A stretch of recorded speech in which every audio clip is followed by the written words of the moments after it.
Ako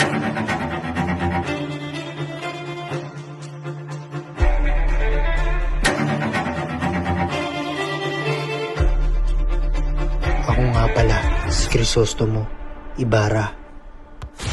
7 taon akong nangarap sa ilalim ng langit ng Europa, baon ng pangakong pagbabalik sa bayang ito upang maghasik ng liwanag at karunungan. Akala ko'y isang inang may bukas na bisig ang babalikan ko, ngunit ang dinatnan ko'y isang lupain ng mga anino.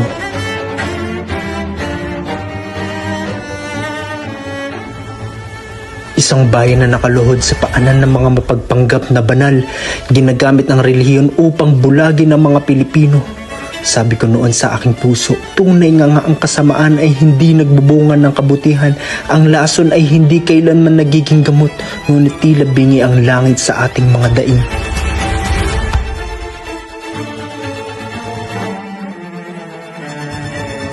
Kailangan natin palalain ng sakit, durugin ng bulok na sistema hanggang sa ito'y mawala.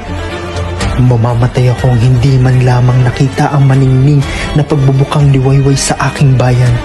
Kayong makakakita, batiin niyo siya at huwag kalilimutan ng mga nabulid sa dilim ng gabi.